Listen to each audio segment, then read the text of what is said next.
Guys, आप लोगों ने कुछ हफ्ते पहले हुआ कराची का विमान हादसे के बारे में सुना होगा। उस विमान हादसे से ठीक पहले पायलट ने एक ऑडियो मैसेज दिया था कंट्रोल रूम में, और वो ऑडियो मैसेज वायरल हो गया था। उस ऑडियो मैसेज में वो पायलट बार बार कह रहा था मेडे मेडे मेडे, अगर आपने ध्यान से सुना हो तो। मेडे मेडे मेडे पाकिस्तान 830। पर सवाल ये है कि क्या मतलब होता है मेडे का। मैं आपको बताता हूं। मेडे एक क्रिटिकल मैसेज है जो कि तब दिया जाता है जब पायलट और विमान ये दोनों खतरे में हों। और मेडे एक्चुअली एक फ्रेंच वर्ड मेडर से लिया गया है, जिसका मतलब होता है मेरी मदद करो, मेरी मदद करो। क्या इसके पहले तक इफेक्ट आपको पता था? और अगर नहीं पता था तो चैट सेक्शन में लिखना मत भूलिएगा। अक्सर आप लोगों ने हवाई जहाज में लगे ब्लैक बॉक्स के बारे में सुना होगा।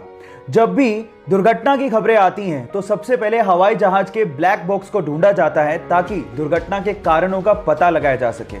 लेकिन मजेदार फैक्ट यह है कि ब्लैक बॉक्स ब्लैक होता ही नहीं है। एक्चुअली वो ब्राइट ऑरेंज कलर का होता है।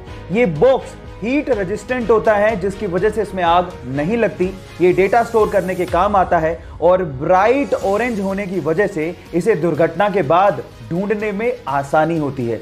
क्या इसके पहले तक आपको ये फैक्ट पता था? और अगर नहीं पता था तो चैट सेक्शन में लिखना मत भूलिएगा। अच्छी हैंडराइटिंग से आप किसी भी टीचर को इंप्रेस कर सकते हो। और कई लोगों ने बचपन में अपनी हैंडराइटिंग को ठीक करने के लिए कोशिश भी की होगी। कईयों ने ठीक कर ली होगी और कईयों ने टीचर से मार भी खाई होगी। लेकिन अगर मैं आपसे कहूं कि एक 8वीं क्लास की लड़की है जिसकी हैंडराइटिंग कंप्यूटर के फॉन्ट को भी मात दे दे, तो क्या आप विश्वास करोगे? जरा ध्यान से देखिए इस हैंडराइटिंग को। लड़की नेपाल की है जिसका नाम है प्रकृति मल्ला, और उसकी हैंडराइटिंग को दुनिया की सबसे खूबसूरत हैंडराइटिंग्स में से एक माना गया है। क्या आप लोगों को भी लगता है कि कंप्यूटर के फॉन्ट को भी मात देती है प्रकृति की राइटिंग? चैट सेक्शन में लिखना मत भूलिएगा। गाइस, क्या आपको पता है कि इंडिया की सबसे धीमी रफ्तार से चलने वाली ट्रेन का नाम क्या है? डोंट वरी, मैं आपको बताता हूं। सबसे धीमी रफ्तार से चलने वाली ट्रेन का नाम है मेट्टुपालयम ऊटी नीलगिरी पैसेंजर ट्रेन, जो कि मात्र 10 किलोमीटर पर आवर के हिसाब से चलती है, जो कि हमारे ही देश की सबसे फास्टेस्ट ट्रेन से लगभग 16 गुना धीमे चलती है। अब आप लोग सोच रहे होंगे कि इससे बढ़िया तो मैं पैदल ही निकल जाऊं, लेकिन ये ट्रेन इसलिए इतना धीमे चलती है क्योंकि ये ट्रेन पहाड़ों से होकर निकलती है। लेकिन जब आप इसकी सवारी करेंगे और बाहर का नज़ारा देखेंगे तो आप इतने मंत्रमुग्ध हो जाएंगे कि आप लोग ये शुक्र मनाएंगे कि ये ट्रेन इतना धीमे चलती है। क्या आपको इसके पहले तक इफेक्ट पता था? और अगर नहीं पता था तो चैट सेक्शन में लिखना मत भूलिएगा। अगर किसी होटल के रूम में या फिर किसी चेंजिंग रूम में हिडन कैमरा लगा हो तो वो हमारे लिए बहुत बड़ी मुसीबत बन सकता है। अब प्रॉब्लम यह है कि कैमरास इतने छोटे होते हैं कि हमारी नेकेड आई से हम इसे देख ही नहीं सकते। तो घबराइए मत गाइस, क्योंकि एक ऐसा पोर्टेबल डिवाइस आ गया है जो आप अपने साथ कैरी कर सकते हैं। और जब आप होटल या फिर चेंजिंग रूम में जाएं तो इस पोर्टेबल डिवाइस को ऑन करके आप हिडन कैमरा को, चाहे वो कितना भी छोटा क्यों ना हो, उसे ढूंढ सकते हैं। ये लेजर एलईडी टेक्निक पे काम करता है। जैसे आप इसे ऑन करते हैं और आंख पे लगाते हैं तो वो किसी भी हिडन कैमरा को ब्लिंक करता हुआ दिखा देता है। हिडन कैमरा चाहे ऑन हो या ऑफ, ये डिटेक्टर फिर भी उसे डिटेक्ट कर लेता है। इस टेक्नोलॉजी के बारे में जानकर आपको कैसा लगा? चैट सेक्शन में लिखना मत भूलिएगा। मान लो कि आप समंदर के बीचों बीच फंसे हो और प्यास की वजह से आपको समंदर का पानी पीना पड़ जाए, तो आप सबसे पहले प्यास की वजह से ही मरोगे, क्योंकि समंदर का पानी आपको बहुत जल्दी डिहाइड्रेट भी कर देता है। कितनी अजीब बात है कि चारों तरफ पानी है फिर भी आपकी प्यास बुझ ही नहीं सकती। पर अगर आपको जमी हुई सी वाटर की आइस मिल जाए तो उसको खाने से शायद आपकी प्यास बुझ सकती है।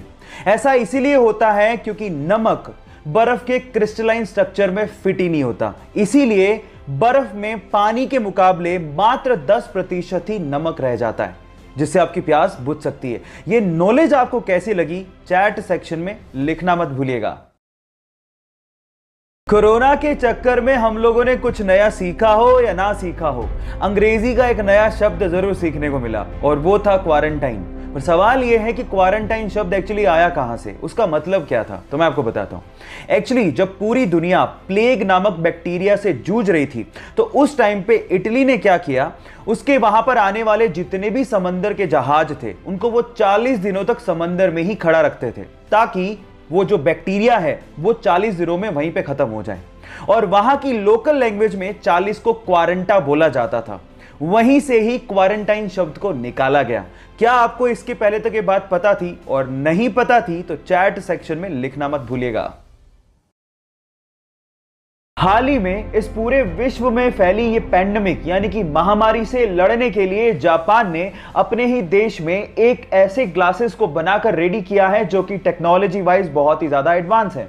इन ग्लासेस के अंदर एक्चुअली थर्मल कैमरास को इनबिल्ट किया गया है, जिसे पहनने के बाद आप दूर से ही किसी के भी बॉडी के टेम्परेचर को मेजर कर सकते हो और आप ये पता लगा सकते हो कि वो व्यक्ति इस बीमारी से ग्रसित है या नहीं। तो आपको क्या लगता है, ऐसे ग्लासेस की जिसमें थर्मल कैमरास इनबिल्ट हैं हमारे देश में जरूरत है या नहीं? चैट सेक्शन में लिखना मत भूलिएगा। सोनू सूद को उसके करीबी दोस्त का भुवनेश्वर से कॉल आया। उसने उसको बताया कि कोच्चि में 177 ऐसी लड़कियां फंसी हुई हैं जो किसी फैक्ट्री में सिलाई का काम करती थी। अब कोरोना की वजह से वो फैक्ट्री तो हो गई बंद। अब वहां पर उनको उनके घर जाना है लेकिन कोई साधन ही नहीं है। तो सोनू सूद का दिल देखिए, उस बंदे ने बेंगलोर से एक स्पेशल फ्लाइट करवाई जो कि कोच्चि से उन 177 लड़कियों को भुवनेश्वर तक एयरलिफ्ट करा रही है। बहुत बड़ा दिल है उस बंदे का। एक दिल है सोनू, कब तक जीतोगे? इस बंदे को उसके काम के लिए सल्यूट करने का मन करता है। तो सोनू सूद के लिए एक लाइक तो बनता है।